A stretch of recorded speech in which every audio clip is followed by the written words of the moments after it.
Yo, yo, yo, was geht, liebe 1000 PS-Fans?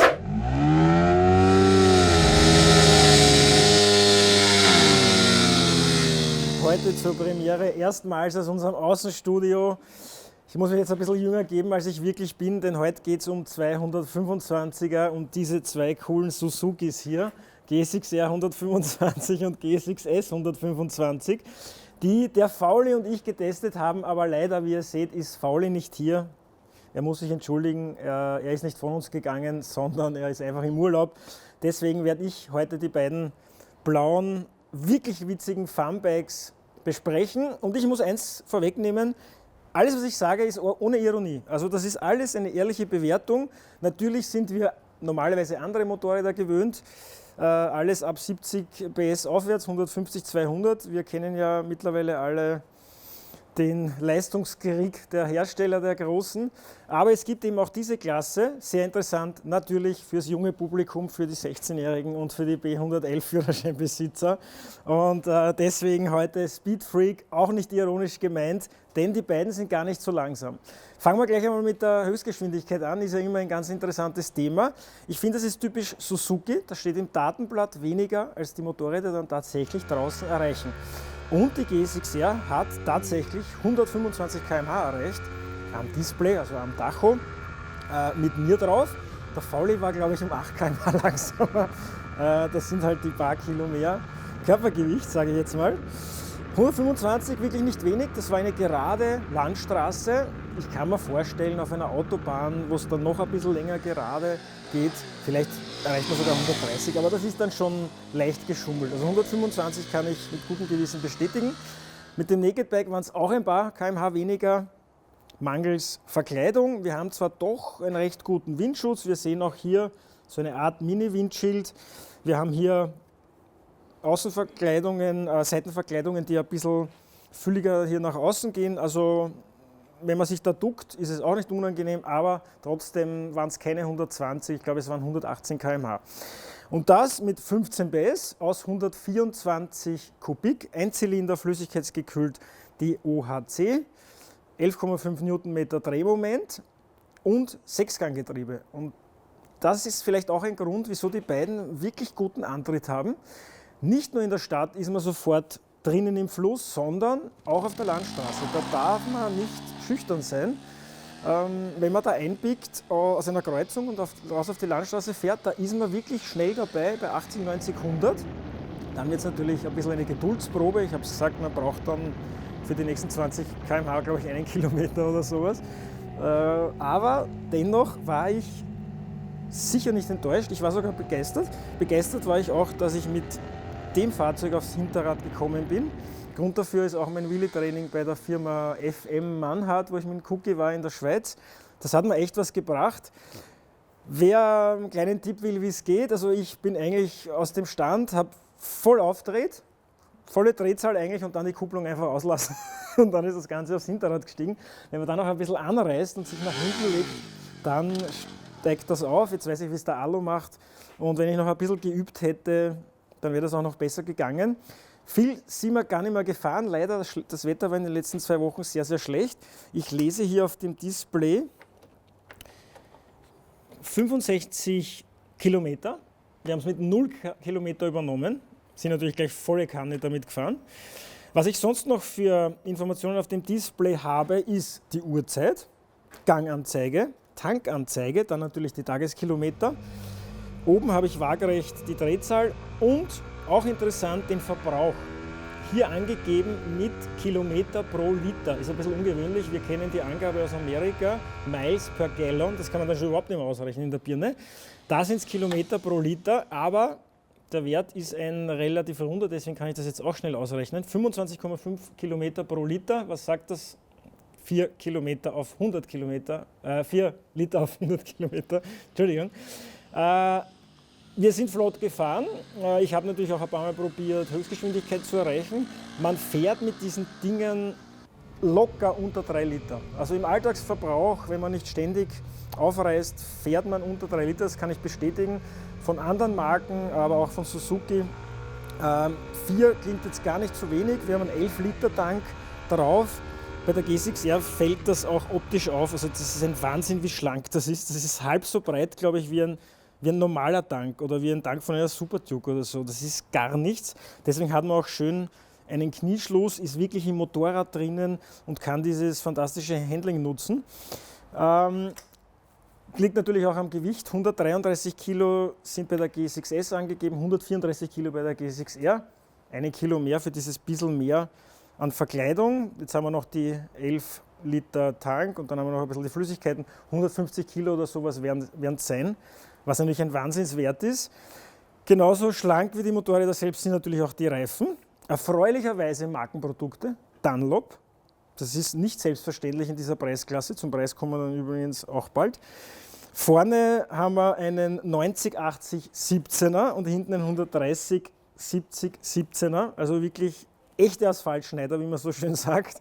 Ich habe es auf der Straße bei diesen Temperaturen ehrlich gesagt jetzt nicht wirklich versucht, möglichst weit runterzukommen. Ich habe auch nicht versucht, am Knie zu fahren, weit davon entfernt. Das müsste man um die Jahreszeit eigentlich schon fast im Fahrsicherheitszentrum oder auf der Rennstrecke machen. Da ist ein bisschen ein kippeliges Gefühl dahinter. Also da weiß man nicht, okay, wann fängt es jetzt an einzuknicken. Ich bin dann eher sehr runde Linien gefahren und habe eher geschaut, dass ich auf der sicheren Seite bin. Wie weit man jetzt runterkommt, wie leicht das ist und wie sicher und stabil man sich dann fühlt, kann ich jetzt deswegen leider nicht bestätigen. Dafür ist es halt einfach schon zu schlecht vom Grip her. Was haben wir noch? Wir haben natürlich sehr wenig Elektronik. Auch das ist etwas, was mich sehr freut, weil mittlerweile haben wir bei Rollern Traktionskontrolle, ABS und Co. Da haben wir nur ein ABS vorne. Die Bremsen übrigens das Einzige, von dem ich sagen würde, es ist ein bisschen unterdimensioniert, es ist nicht bissig genug. Ich finde, die Motorleistung hätte sich da ein bisschen stärkere Bremsen verdient. Wir haben 2 Kolbenbremse vorne.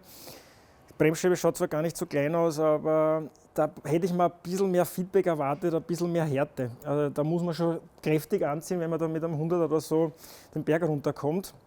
Die Gabel auch nicht sehr kräftig, 31 mm, konventionell, nicht upside down. Man kann nicht alles haben für den Preis, um nochmal darauf hinzuweisen.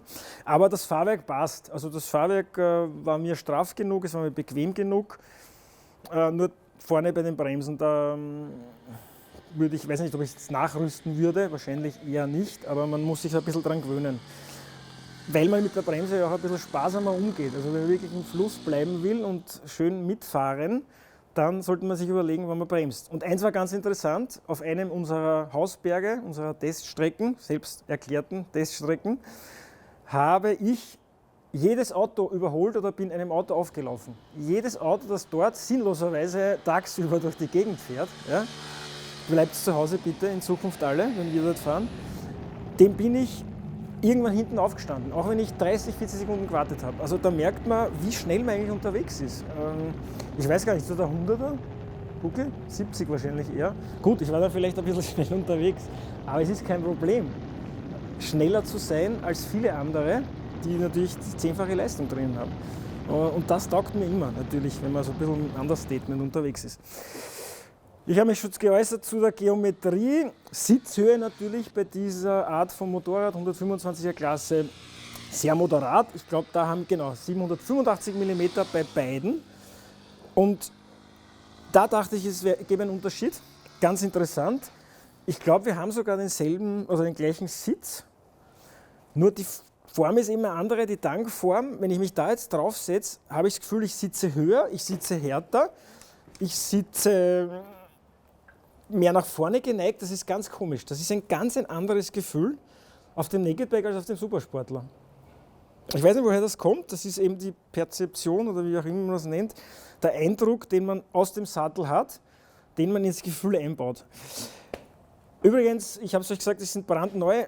Was ich hier sehe, da sind sogar noch die Schutzfolien drauf, wie beim Handy. Das ziehe ich jetzt extra hier rituell ab. Zack. Und da auch noch, dann kann es die nächste Redaktion so übernehmen. Bei den Zündschlössern gibt es einen Unterschied. Ich habe bei der G6S einen konventionellen Zündschlüssel und das Zündschloss kann ich hier mit diesen, ich weiß nicht, wie ich das nennen soll, ja, so eine Art Imbus, wie auch immer, kann ich das versperren. Das kennt der eine oder andere vielleicht von Rollern. Da geht dann so ein Schnappel, also versperren kann ich es mit dem Finger, dann ist das geschlossen und so kann ich es dann entriegeln. Ja, ist so ein kleines Sicherheitsfeature. Ich meine, wenn man es auf der Straße stehen lässt, glaube ich nicht, dass irgendjemand ein Problem hätte, das zu öffnen mit einem Messer oder sonst irgendwas oder einem Schraubenzieher. Aber okay.